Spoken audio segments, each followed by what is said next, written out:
کسی کو کوئی بات سمجھ آ جاتی ہے، کسی کو کوئی بات سمجھ آ جاتی ہے، چھوٹی سی بات لوگوں کو ٹریگر کر جاتی ہے۔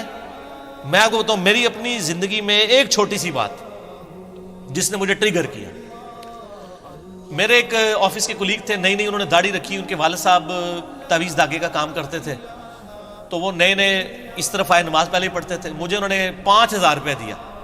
یہ میں بات کروں 2007 کی، 2007 کی، اس زمانے میں 5000 روپیہ، آج 11 نومبر 2018 ہے۔ مجھے کہتے ہیں جی میں اب دین کی طرف آیا ہوں تو داڑھی رکھ لیے، لوگ مجھ سے مسائل پوچھیں گے، تو آپ نہ مجھے کتابیں دین کے اوپر لا کے دیں، کوئی میں پڑھ لوں تاکہ مجھے مسئلے پہلے ہی پتہ ہوں۔ تو سارے ہم بھی بابی تھے اس وقت، ٹھیک ہے نا، تو میں نے جناب ان کے لیے بار شریعت خریدی، اچھا جی اس طریقے سے ملفوظات اعلیٰ حضرت، احکام شریعت، قرآن حدیث نہیں ان کو خرید کے دیا، کیونکہ یہ تو ظاہر ڈائریکٹ پڑھنے سے انسان گمراہ ہو جاتا ہے نا، سمجھا کرو نا، یہی کہہ رہے ہوتے ہیں نا، ہم بھی یہی کہتے تھے۔ اچھا تو اس کو کتابیں، میں ابھی بھی، وہ بھی میرے ساتھ ہی ریورٹ ہوا ہے نا، ابھی ہم ایک دوسرے کا بڑا مذاق اڑاتے ہیں، تو میں اس کو کہتا ہوں تم میرے لیے ہدایت کا سبب بنے ہو۔ ہوا یہ کہ وہ اس کے ملفوظات اعلیٰ حضرت میں وہ عبارت آتی ہے نا کہ نبیوں کی بیویاں قبروں میں پیش کی جاتی ہیں، ان کے ساتھ شباشی کرتے ہیں، نعوذ باللہ۔ یہ عبارت نا اس نے کہیں پڑھی، تو بیچارہ دنیا دار بندہ تھا، اس نے انڈر لائن کر لی۔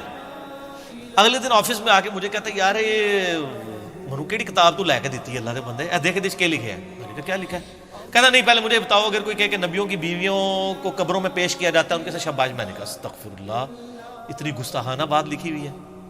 تو اس نے نا کہا یہ آپ کے اعلیٰ حضرت نے لکھی ہوئی ہے ملفوظات میں۔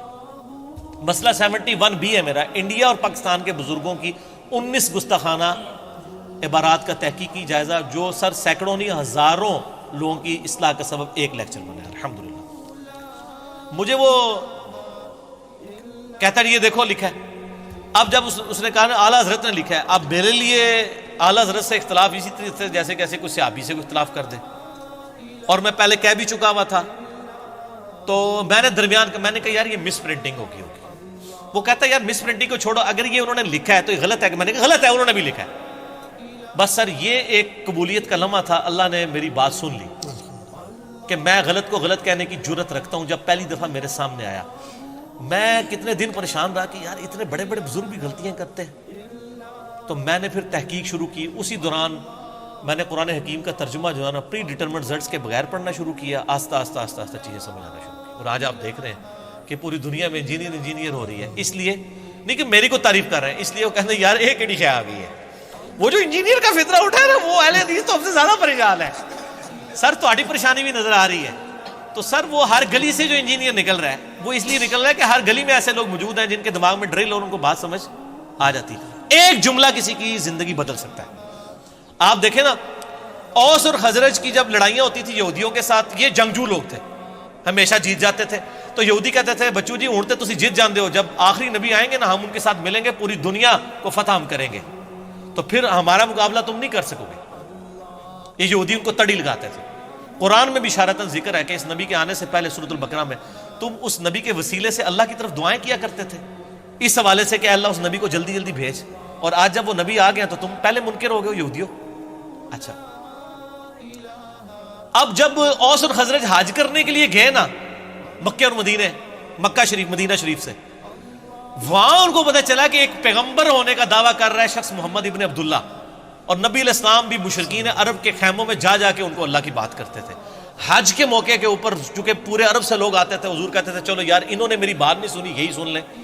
جس طرح ہم کہتے ہیں چلو یار جہلم کے لوگوں نے سنی، آپ یوٹیوب پہ ویڈیو بنا کے ڈال دیں، تو پوری دنیا نے سن لی، اب جہلم والوں نے بھی دیکھا دیکھی سننی شروع کر دی۔ اینڈ پہ جس طرح فتح مکہ کے بعد اہل عرب نے بھی اسلام قبول کر لیا، تو نبی علیہ السلام کہتے ہیں چلو یار یہ میری بات سن لیں، اور ابو لہب خبیث پیچھے پیچھے چلتا تھا، وہ کہتا تھا یہ میرا بھتیجا ہے، یہ پاگل ہو گیا، اس کی بات نہ سنو۔ نبی علیہ السلام پھر بھی ڈٹائی کے ساتھ بات کرتے جا رہے ہیں، پورے ڈٹے ہوئے اپنے اس حق کے اوپر۔ تو وہاں پہ اوس اور خزرج نے جب سنا نا، انہوں نے کہا یار یہ تو لگتا ہے وہی نبی ہیں جن کے بارے میں یہودی ہمیں تڑی لگاتے تھے کہ ہم اس کے اوپر ایمان لائیں گے اور ہم پوری دنیا پہ قبضہ کر لیں گے۔ تو انہوں نے کہا پہلے اس سے کہ یہودی ان پر ایمان لائیں، ہم کیوں نہ مسلمان ہو جائیں۔ وہ ہدایت جو ڈائریکٹلی یہودیوں کی کتابوں میں تھی، وہ انڈائریکٹلی اوس اور خزرج کے لیے اسلام قبول کرنے کا سبب بن گئی، اور یہودی مر گئے۔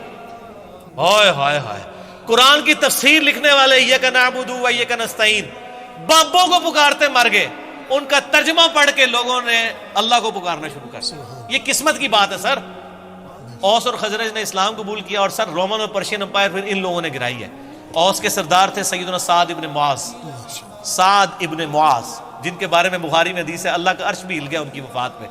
غزوہ خندق پہ ان کو تیر لگا تھا نا، عمر سیریز میں سر انہوں نے وہ منظر فلمایا ہے، تو وہ رگ جاری ہو گئی تھی ان کی، تو اسی پہ ان کی شہادت ہوگی۔ اور سعد ابن عبادہ وہ خزرج کے سردار تھے جو 155 اصحاب صفہ کا کھانا ان کے گھر سے روزانہ جاتا تھا، ٹھیک ہے۔ حضرت ابو دردہ، حضرت ابو ہریرہ، ان لوگوں کی فائنینشل سپورٹ کرنے والے حضرت سعد ابن عبادہ تھے رضی اللہ تعالیٰ۔ تو سر ان لوگوں نے بات کسی اور کو سمجھائی گئی، تبدیلی کہیں اور آ گئی، بک کہاں اور تھی، تبدیلی کہیں اور آ گئی۔ اس لیے آپ کو کہا جاتا ہے آپ سچی بات کریں تو انشاءاللہ تعالیٰ بات پھیلے گی۔ ایون جھوٹی چیزیں بھی، ایمینوئل کانٹ کہاں گئے، جرمن فلاسفر ہے، فلاسفی جا کے رشیا نے لے لی، آدھی دنیا پہ قبضہ کر لیا، کمیونزم، ٹھیک ہے۔ تو جھوٹی بھی نظریات محنت کہیں نہ کہیں رنگ دکھا دیتی ہے، ٹھیک ہو گیا۔ تو سچائی تو پھر سچائی ہے سر۔